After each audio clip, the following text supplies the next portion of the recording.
saw the Buddha open up his eyes on Sunday morning.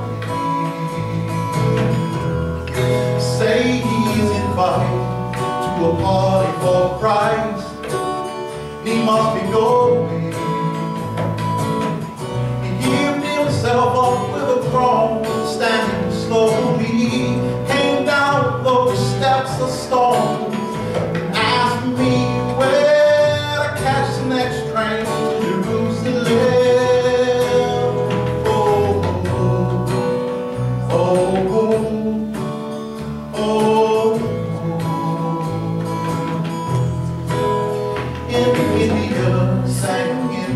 As they prayed, Father Genji and the dawn came. We were waiting up, saw the harlot on the train, and he asked if we join him. Passing those teeming towns, our words about the truth and how it's discovered.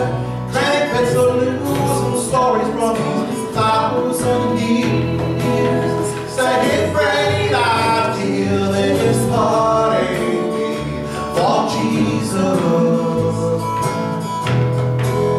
Then Mohammed said, hey, Buddha, it's great to see you.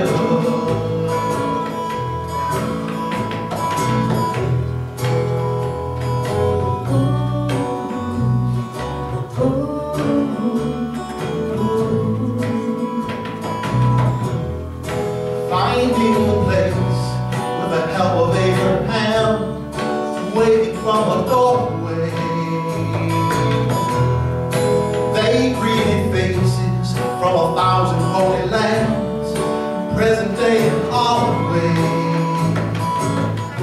Everybody talking, laughing, fiercely debating, saying how desperately the world is changing. Then somebody lit 2,000 candles, and they all toasted Jesus, born in a stable. Then Jesus said, hey, let's not be such strangers.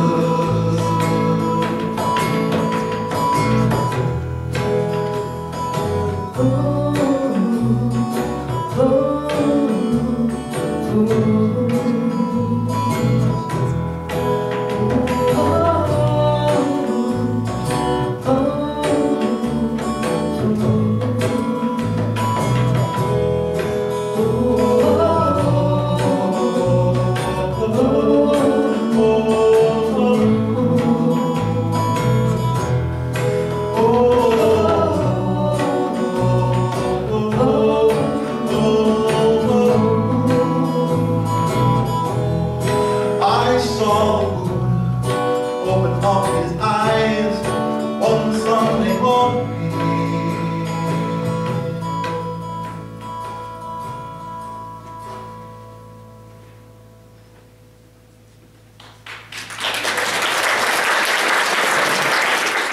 Thank you for your gifts.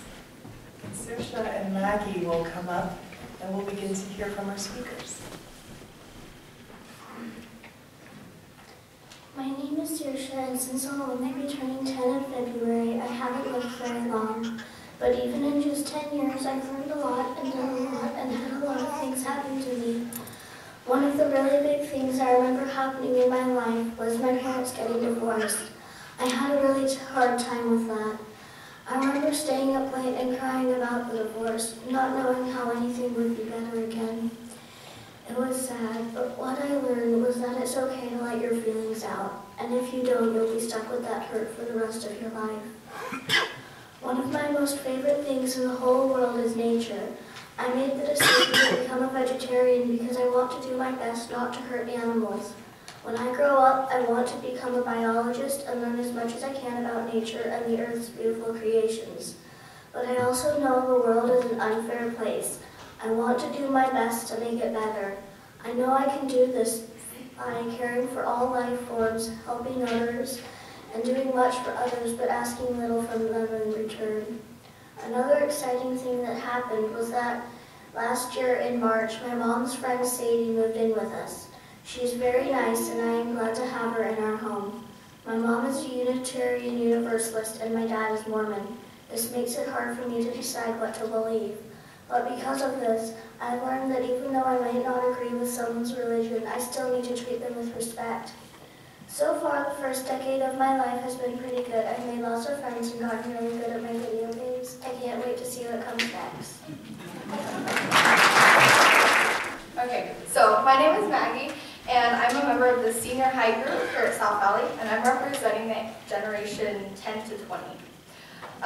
So what will I do with my one wild and precious life?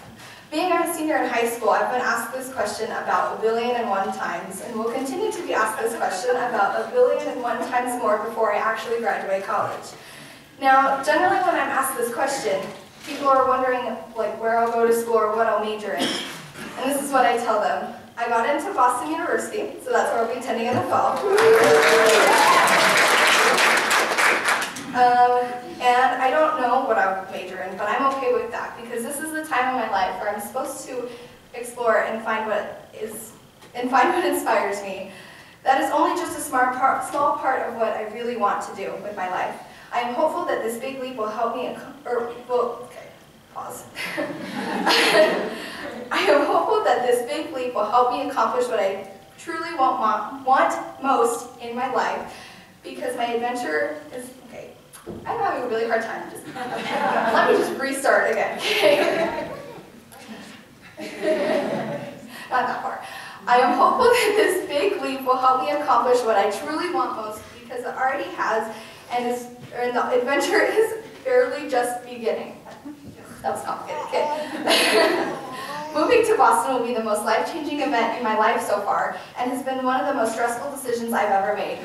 A quote by Judith McNaught says, "There will be a few times in your life when all your instincts will tell you to do something that defies logic, upsets your plans, and may seem crazy to others. When this happens, you do it. Listen to your instincts and ignore everything else. Ignore the logic, ignore the odds, ignore the complications, and just go for it." And that's just what I did. The past 9 months have consisted of college visits, deciding on a college, studying the ACT, taking the ACT as many times as possible, keeping my grades up, researching more into universities so I make sure I made a good choice, writing college entrance essays, having teachers read my essays, figuring out the common applications, scheduling many appointments with my counselors, spending many hours editing my essays, getting letters of recommendation, and the list goes on and on. You would think that submitting the application would dramatically reduce the stress, but it didn't. Waiting for this decision was the most stressful part of the process. Ask my mom.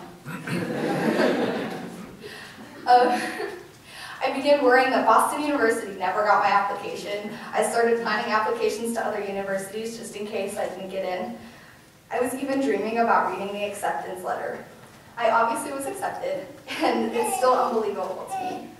I don't want to start that sentence again. Everything I worked so hard for the past 12 years of my life is finally paying off. Reading the acceptance letter created such a strong feeling inside of me that I couldn't identify what it was. It wasn't until driving home from the bank several hours later that I realized what it was. I felt invincible. Not the kind of naive invincibility that a young child feels when they're running around in a busy parking lot, but the kind that comes from overcoming a challenge, reaching for something so far from you, working as hard as you can for a chance to grasp it, and then one day finally being able to. And it's such an overpowering feeling. Feeling proud, confident, and powerful, that's what I want in my life. Challenge that leads to invincibility.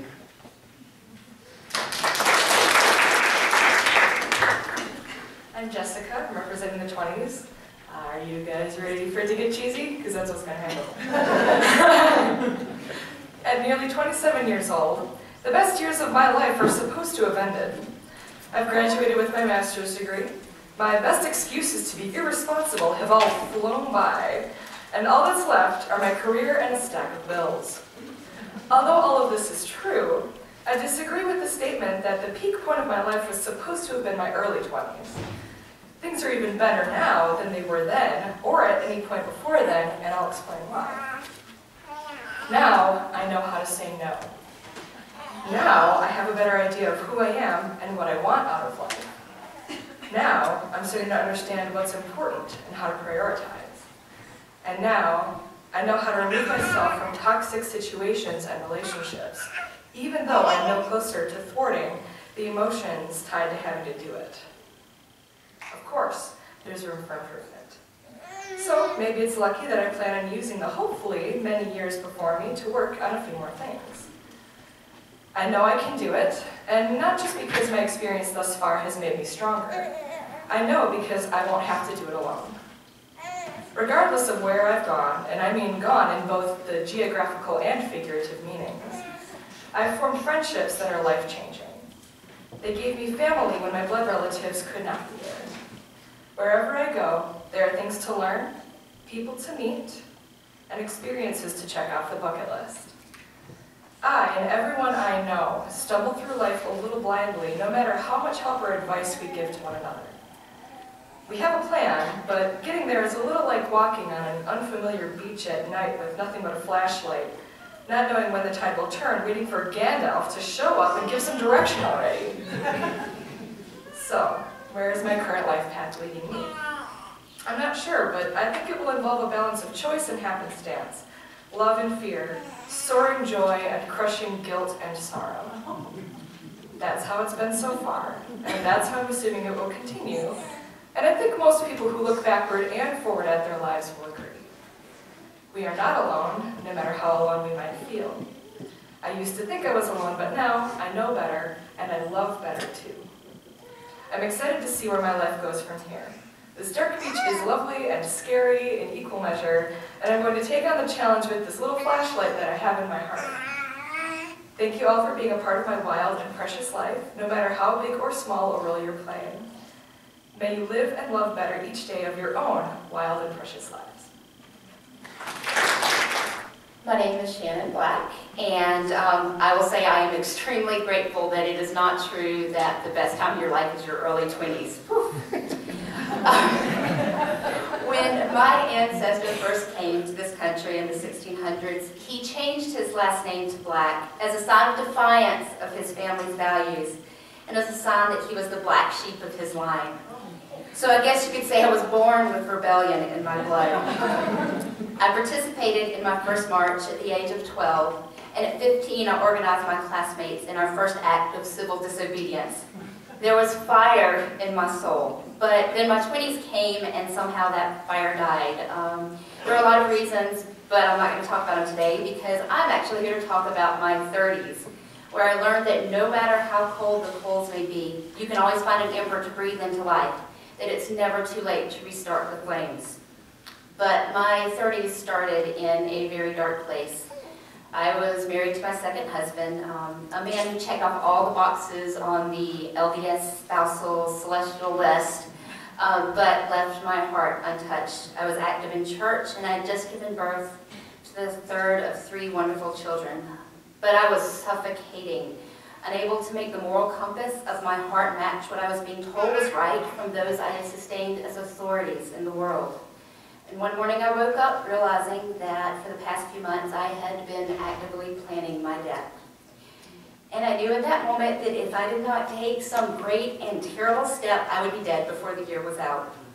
And if it had just been me, I likely would not have had the courage to pull myself out, because at that point death looked a lot less scary than life. But I had children, and as scary as it was to step out from the shadow of all I knew that my children needed their mother alive, that they needed some other path to walk rather than becoming like the women and men we were surrounded with. They needed a way to choose their own fate. So I stopped going to the LDS church, and suddenly I could breathe, if only just a little. I started writing again, something I had given up in my 20s when I buried certain parts of myself.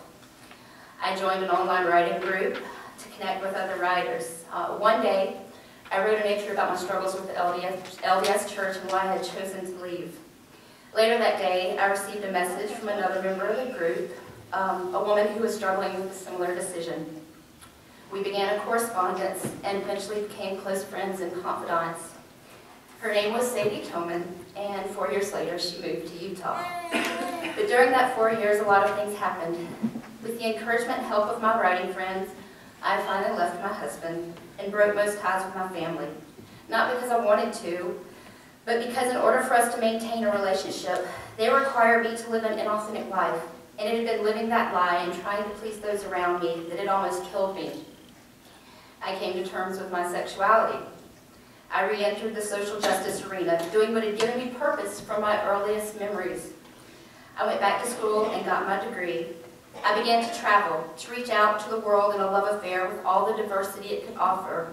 And I created a new family, one bound not necessarily by blood, but by unconditional love.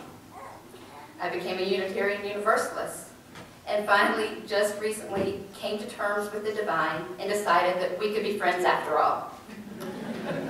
Every step I took was terrifying, halting, exhilarating, because I was alive again and living life on my own terms, doing work I felt was meaningful, not for some future salvation, but for the here and now, for the people that surround me in this life. And now we're set to enter a new stage as I begin my journey to earn my master's in divinity, a commitment that will obviously impact the future decades of my life. So I don't know that I have any real wisdom to share other than what I've learned for me, which is to not let anyone steal your power. Don't be afraid to speak, because getting along or going along to get along is not worth stifling your voice on important matters. Learn to realize not everything qualifies as important matters. Love big, hate small.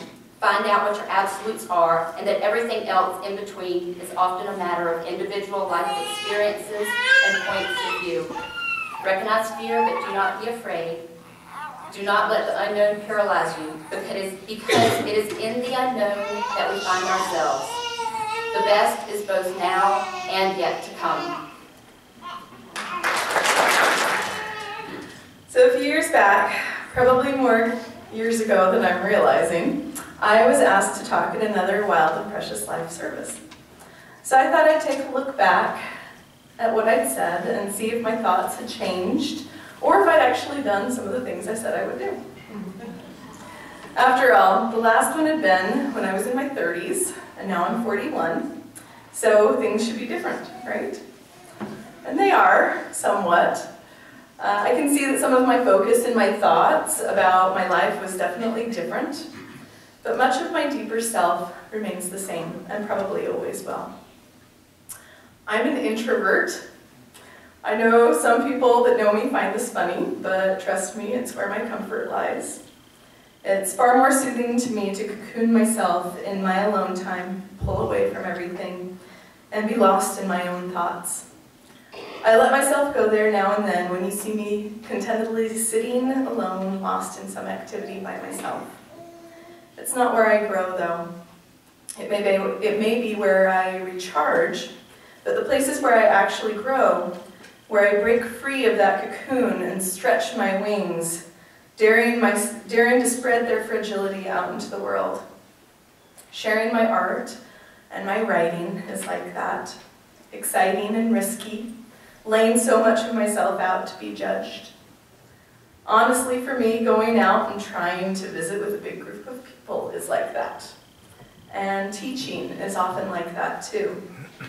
I pack my introversion up into a neat little package every day when I go to work. Because otherwise, the junior high kids would eat me alive. It's good for me. It helps my inner extrovert grow, and it keeps me on my toes. There's still plenty of things that I want to do in this life, and many things that I've done that I never thought I would do, like recording an album with my friends last month, something many of you made possible. My husband, John Cooper's journey has brought a lot of things into my life that I never expected as well. So just prepare for that, Shannon. So much knowledge about ministry, chaplaincy, and way more than I ever thought I'd know about the Hebrew Bible. His journey has really been our journey, and has shifted our relationship in amazing ways. I still want to publish my writing and create more artwork, and I always want to travel more And yet, I also want to spend more time alone at home snuggling with my dogs. So what will I do with this one wild and precious life? I will breathe in the crisp autumn day's air. I will look out across the stillness of a perfect snowfall on a winter night. I will feel renewed when I smell that scent of fresh growth on the wind at the start of spring. I will work out in my garden, get dirt under my nails, smelling the pungent smell of sage in the summer air. I will stretch my wings, take the risk, and put myself out there. I will write the stories that constantly run through my mind, drawing my attention away from little things like eating and sleeping and doing the laundry. I will revel in the luxurious indulgences of sleeping in until noon and long hot showers. I will eat pineapple and pepperoncini pizza. Don't knock it till you try. I will return to Scotland and the magic of Stirling Castle. I will always believe in magic. I will make art. I will keep my head up when I walk past someone on the street and just say hi, just say hi, just say hi. And hardest of all, I will learn to say what it is that I really want.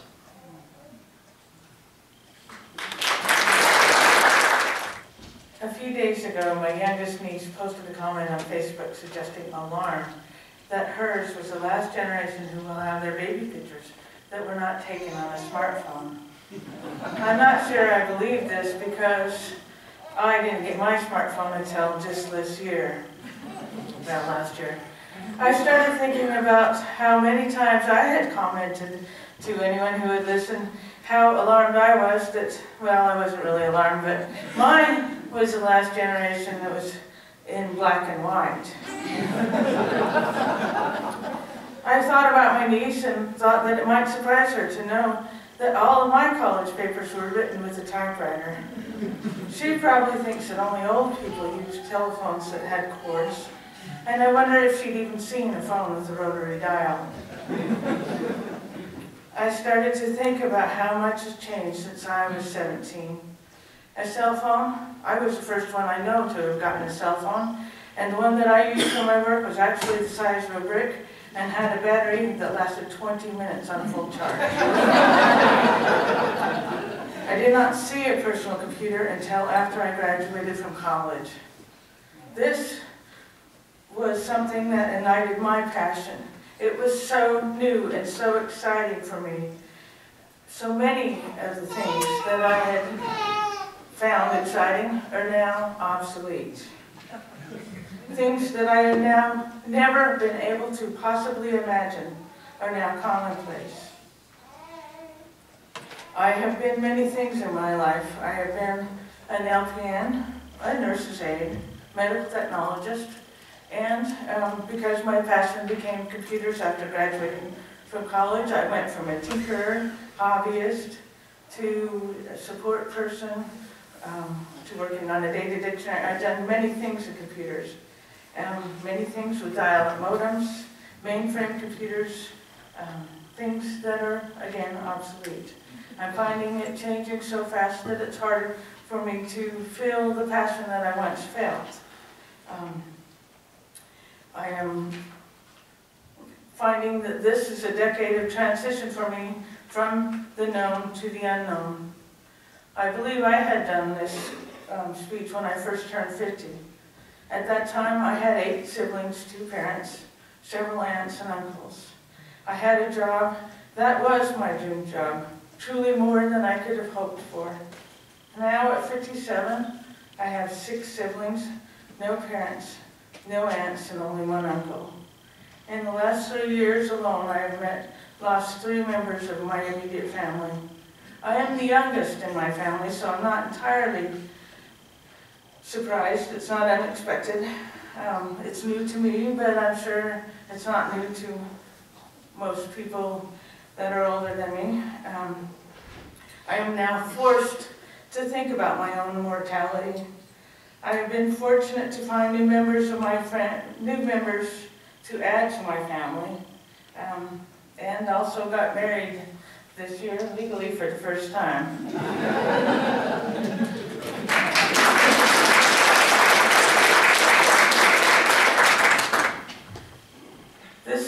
time for me to really think about what's important to me. This is a time not to think about the end, but rather about my beginning. That is, time to think about what it needs to be done and what it should be doing.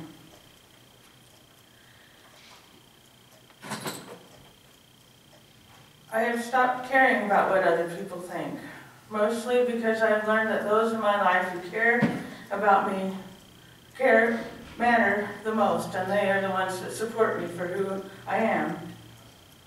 I'm seeing my friends and coworkers start to retire or prepare for retirement.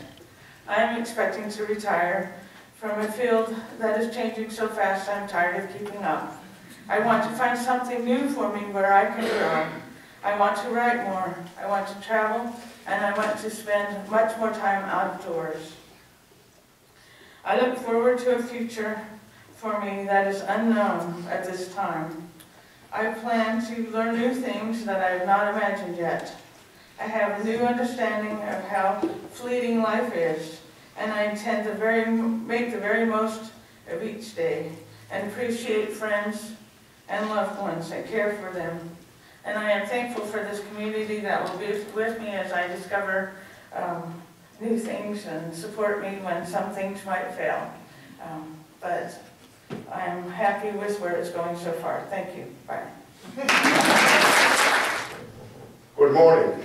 Good morning. Do not ask your children to strive for extraordinary lives. Such striving seems admirable, but it is the way of foolishness. Help them instead to find the wonder and the marvel of ordinary life. Show them the joy of tasting tomatoes, apples and pears. Show them how to cry when pets and people die. Show them infinite pleasure in the touch of a hand. Show them infinite pleasure in the touch of a hand, and make the ordinary come alive for them. Their extraordinary will take care of itself. From William Martin, The Parents' Daily Teaching. We should not only teach our children, young children that, but teach it to ourselves daily. We're so easily caught up in the hyper-competitive world of being pushed upon us by our culture and mass media, with every dog-eat-dog reality show featuring rude, irascible judges, insulting chefs, and celebrity businessmen who actually enjoy saying, "You're fired." We need to become more aware of cooperation. Our very lives depend upon the community of the human family, plants, animals, and our entire living planet. If our goal is only to enhance our position and fill our wallets, then we live life unnaturally and miss out on many beautiful experiences that we would otherwise have. When life passes from decade to decade, it has a way of stripping away your comforting illusion that you have no limits. If I had not learned that before, I definitely got a repeat lesson in March 2008, when a brain injury from a car accident nearly took away my ability to read, speak, walk, or work. With dedicated therapists and hard work, that did not happen. Yes, I have kept most of my marbles, but not all of them, which some people might doubt I had originally anyway. And this experience left me, seriously, with notable limitations. It also opened my eyes to how much I am dependent on others. Cynthia was at my hospital bedside nearly every day, and my daughters too were there to give me constant love and encouragement. Friends from South Valley visited me, and our South Valley quartet resounded came to conscientize me and even saying to other patients. I appreciate that greatly. I'm starting to learn that, as Khalil Gibran said, all knowledge is vain except when there is love. All knowledge is blind except when there is work. All work is empty except when there is love.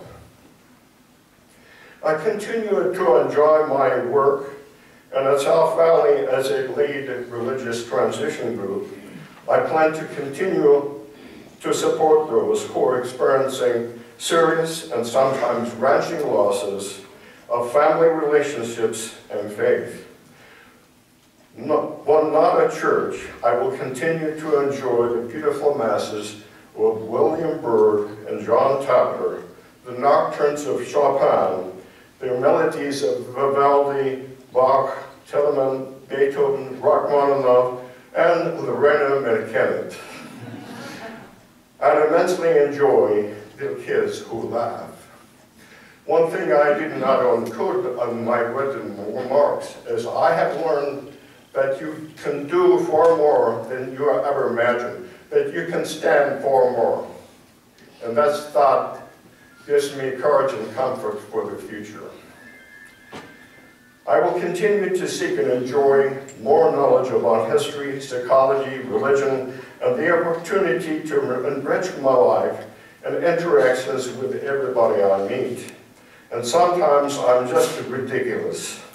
And it is so good to laugh at myself. For me it is, not for you. But, anyway, to laugh at me. But I have learned again how great it is to be able to think, but especially to love. Never take your ability to speak for granted.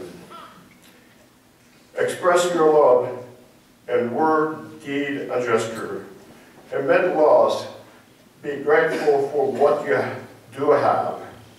The little things you do with respect and kindness are more important than you ever realized. Those around you may not remember what you said, but they will remember how you made them feel. Remember the wisdom of Dr. Seuss. Today, you are you. That is truer than true. There was no one alive who is your than you. And now Dr. Dobbs says to ask yourself, how would you bless the world with a true blue you?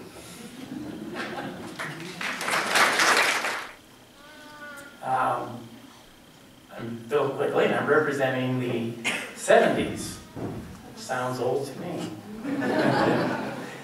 What have I done so far? I grew up in a slum area of Los Angeles Harbor known as Wilmington.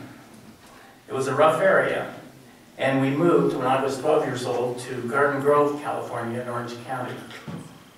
In high school, I was a fairly good student and an avid tennis player.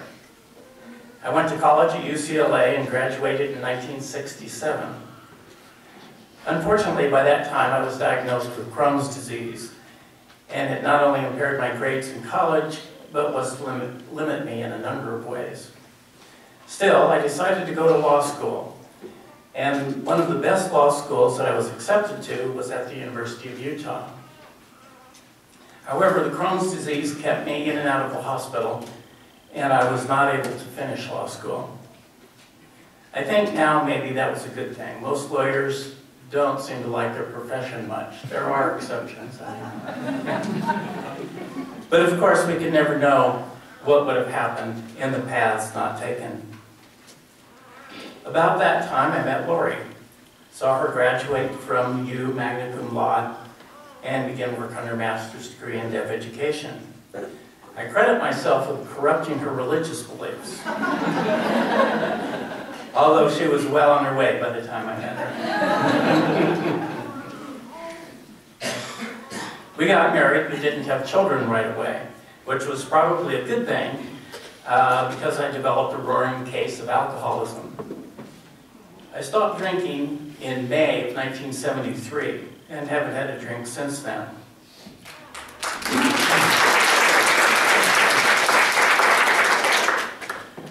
Lori stuck with me, and I got my graduate degree in rehabilitation counseling at the medical center where I've been rehabilitated. I did have 2 children, and now my favorite preoccupation is my 2 grandchildren. Well, you can see from my brief summary that no life can really be summarized. I think I left out a few details. Like my religious history as a Quaker, then as an atheist, my interest in hypnosis, computers, meditation, philosophy, poetry, and woodworking. I could try to set out for you what I thought the theme of my life was, but lives don't really have themes. They are more than that. But one thing that does strike me is that over time, people become different people. I'm no longer the 4-year-old starting kindergarten in Wilmington, California. I am no longer the high school student playing on the varsity tennis team. I am no longer a psychotherapist counseling one patient after another. Instead, now I'm the grandfather, the treasurer, the husband and father.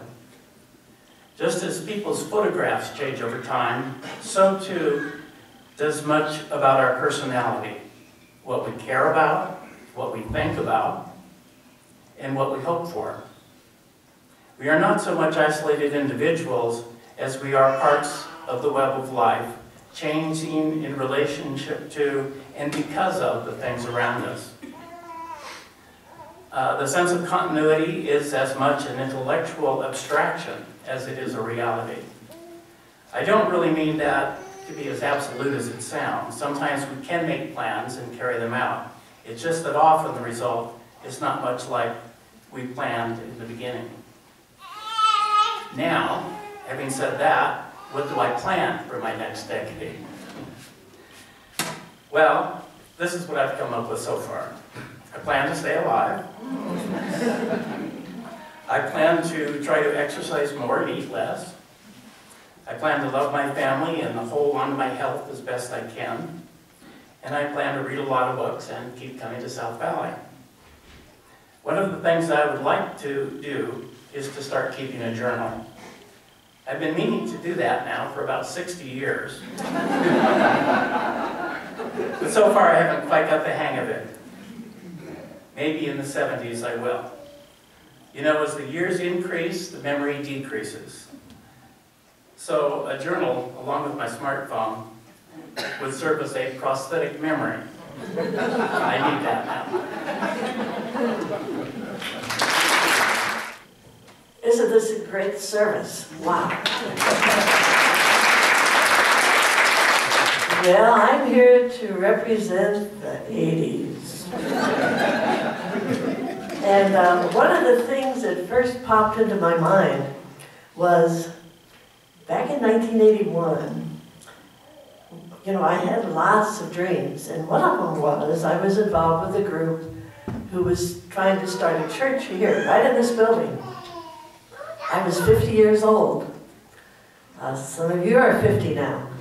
And if somebody had told me that today I would be up here talking, still with some brain power.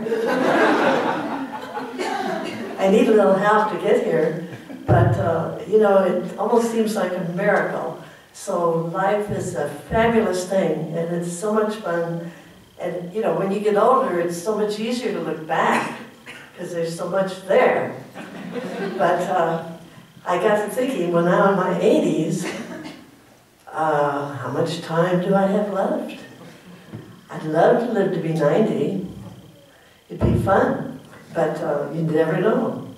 But anyway, I read a book very recently, and I decided to talk about it a little bit. It's called Knocking on Heaven's Door. And I'm one of those who are about ready to do that. So I decided I would read it. And it's written by a woman who helped her parents die in their 80s. They both died while they were in their 80s. And she didn't know what she was in for. And so she started to help them, but she resented it, and she talks about her feelings and whatever. But she has a lot of very good advice, and I think it's written for people like me, but it's also written for any of you who may have relatives who are approaching heaven's door, no matter what decade they're in. And I better go back to what I scribbled out. I like to sort of ad lib. But she did tell a couple stories that were eye-openers. And one of them was about her dad. And he was a very compliant teacher, retired teacher from college. And he did just what the doctors told him.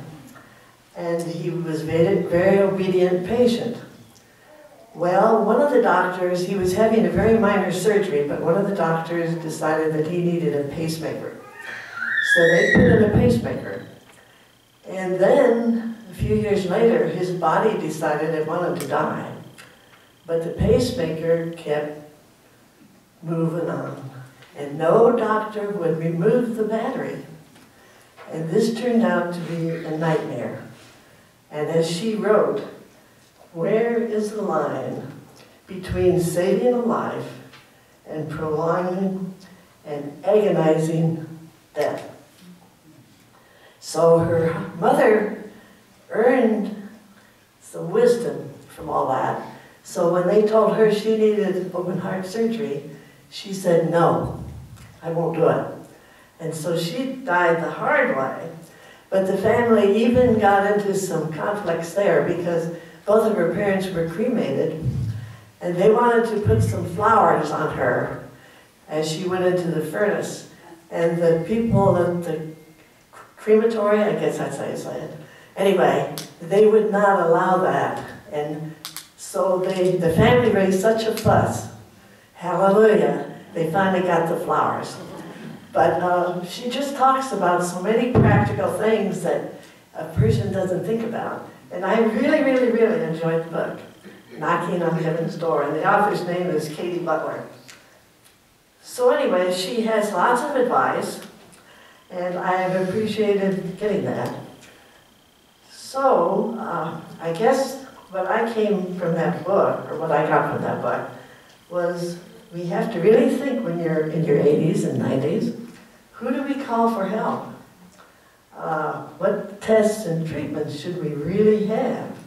The author suggests that surgeries might not cure us anyway, but the anesthesia can leave us with dementia. I never knew that before. So anyway, I got to thinking about the rest of my wonderful life, so I decided I'd better start getting rid of all that unnecessary junk and crap we have around. That's going to be hard on Joe. He's the world's best pet rat. But anyway, we're talking about moving to a smaller place with our dog, and that may be a challenge. And I'm certainly going to read until my eyes give out. I'm going to never quit being a feminist, never.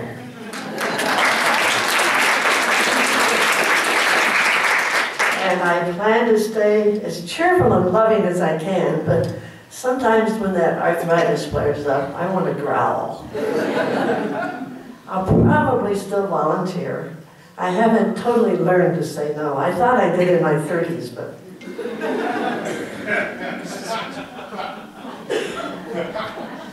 Anyway, I'm going to try to watch for rainbows, sunsets, and I still love jokes, even naughty ones. I love kids. I like being around them. I like to smile, and I like people who smile. And all that good stuff that keeps you perking. And most important, to stay in touch with family and loved ones. And with that, I hope I have a still longer, wild, and wonderful life.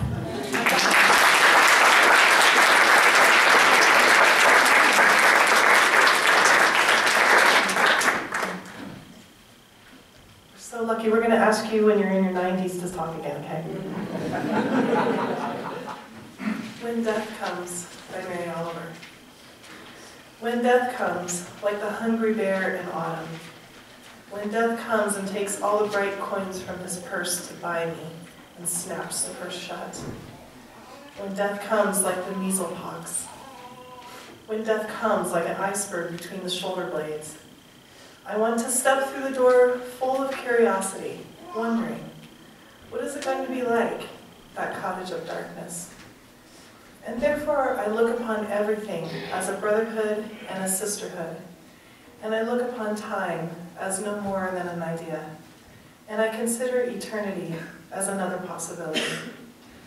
And I think of each life as a flower, as common as a field daisy and as singular, and each name a comfortable music in the mouth, tending, as all music does, towards silence. And each body a line of courage and something precious to the earth.